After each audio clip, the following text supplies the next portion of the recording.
mighty war of words has broken out between Elon Musk and the Prime Minister, Keir Starmer, after Musk claimed on Monday that the violent riots sweeping the UK meant that, quote, civil war is inevitable. So the Prime Minister slammed the comments, claiming there was no justification for it. But the billionaire owner of X, formerly Twitter, hasn't backed down, has he?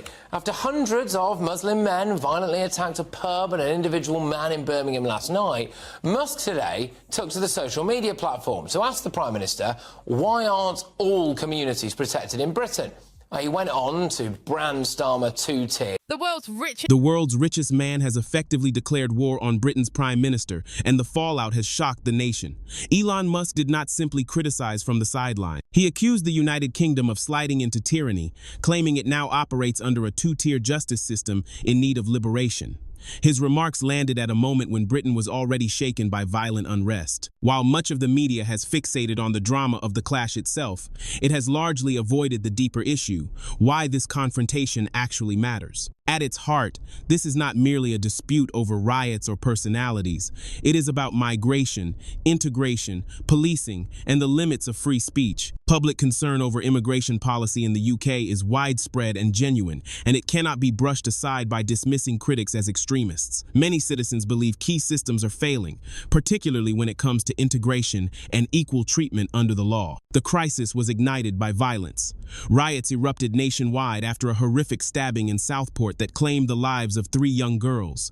Online misinformation spread at speed, inflaming tensions. Mosques were attacked, police vehicles were set alight, and hotels housing asylum seekers were torched. As events spiraled, Musk posted 3 words that detonated a political firestorm. Civil war is inevitable. Prime Minister Keir Starmer immediately condemned the statement as reckless and dangerous. Musk did not back down. Instead, he posed a question that cut to the center of Britain's unease.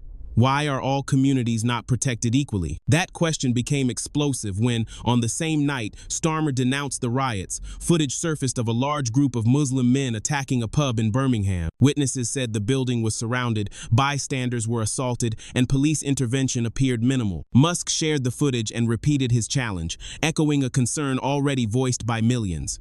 Has Britain adopted two-tier policing, one set of rules for some communities and another for everyone else? Starmer responded by declaring that attacks on mosques and Muslim communities would not be tolerated. In isolation, it was a reasonable statement during a national crisis. What Musk and others noticed, however, was what went unsaid. There was no mention of protecting pubs, no explicit commitment to safeguarding everyone equally. From that moment, Musk branded Starmer's approach two-tier, a phrase that spread rapidly. Within hours, it was trending across X, embraced by conservative politicians and amplified by right-wing media. It crystallized a criticism that had been growing for months, that the Prime Minister applies different standards to different groups. This controversy extends far beyond riots and policing. It strikes at the control of speech itself. In just 72 hours, more than 400 people were arrested. Alarmingly, many of those arrests were for social media posts rather than acts of violence. One man received a 20-month prison sentence for a Facebook post that allegedly encouraged violence, despite no violence occurring. Another was jailed for sharing a meme. A woman was arrested at 4 in the morning over a tweet. At the same time, as prisons overflowed, the government began releasing convicted criminals early to make space for those accused of online offenses. Musk responded bluntly, asking how Britain could be freeing criminals while imprisoning people for Facebook posts. Under UK law, online speech can be prosecuted as incitement, even without a direct link to violence. In a highly charged atmosphere, that threshold becomes dangerously low. Starmer then announced a review of social media legislation and renewed focus on the Online Safety Act, signaling that even tighter restrictions may follow. The unrest has provided political cover for measures that would have faced far stronger resistance in calmer time. What is less widely understood is that Musk's intervention is neither random nor impulsive. In 2023, labor activists worked with organizations seeking to pressure advertisers into abandoning X. One such group, the Center for Countering Digital Hate, was founded by Morgan McSweeney, now Starmer's chief of staff, with the stated aim of making the platform less profitable and less influential. Labor MPs also publicly criticized Musk and warned about the dangers of figures like Donald Trump. Now, those same politicians are in power, advancing legislation that could restrict or marginalize Musk's platform in the UK. From Musk's perspective, this is not provocation for its own sake, it is retaliation. He views this as a battle over over the future of online free speech, with Britain as the testing ground. The contrast between the two men has only grown sharper. When journalists asked Starmer about Musk's claim that America should liberate Britain from tyranny, the Prime Minister hesitated and offered no substantive answer. Musk, by contrast, appeared on live television and spent an hour attacking Starmer's policies without scripts or handlers. He called Starmer's economic plans vague, questioned his energy strategy, and mocked what he sees as a chronic unwillingness to take firm position. Critics argue that Starmer relies on cautious, poll-tested language designed to avoid controversy but inspire little. On Brexit, he has shifted repeatedly. On strikes, he supports unions until it becomes politically inconvenient. On public ownership, he speaks warmly in theory while avoiding binding commitments.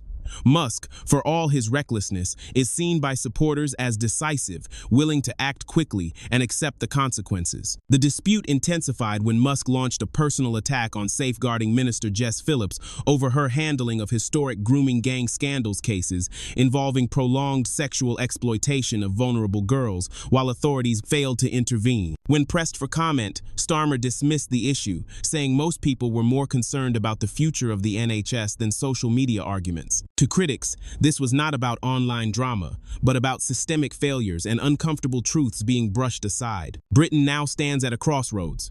This clash represents two starkly different visions of the country's future. On one side is a government arguing for tighter control of online speech in the name of safety, combating hate, and curbing misinformation. On the other are those who believe free expression is already under threat, and that moments of crisis are being used to accelerate its erosion. History suggests that once governments acquire the power to define acceptable speech, they rarely surrender it. The violence of a minority has handed the state an opportunity to expand its authority, placing civil liberties under pressure. Whether one agrees with Elon Musk or not, he is one of the few figures with a global platform willing to challenge this direction openly. Some call for his prosecution. Others argue his platform should be regulated into silence.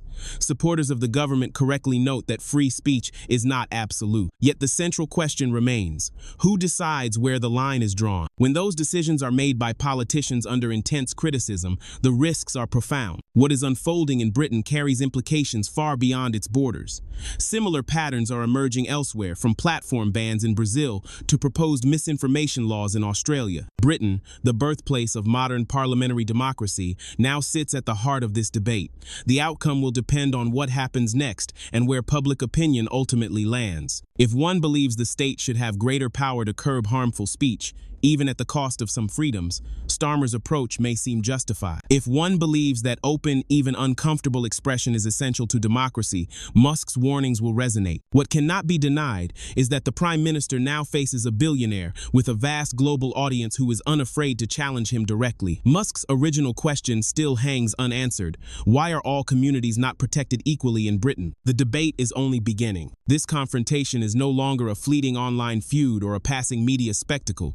It has become a defining argument about power, accountability, and freedom in modern Britain. Starmer leads a government that believes stronger controls are necessary to maintain order in times of crisis. Musk challenges that belief, warning that those same controls risk silencing dissent and normalizing unequal justice. Both positions carry serious consequences, and neither can be dismissed lightly. What happens next will shape not only Britain's political future, but how democracies worldwide respond when public disorder, digital speech, and state authority collide. The question Musk posed at the outset remains unresolved and deeply uncomfortable. Why do so many people feel that protection, policing, and justice are no longer applied equally? Until that concern is confronted openly and honestly, mistrust will continue to grow, no matter how many laws are rewritten or platforms regulated. This debate goes far beyond personalities or party politics. It cuts to the core of what kind of country Britain wants to be and how much freedom it is willing to trade for the promise of safety. One thing is certain: this story is far from over, and its consequences will be felt long after today's headlines fade.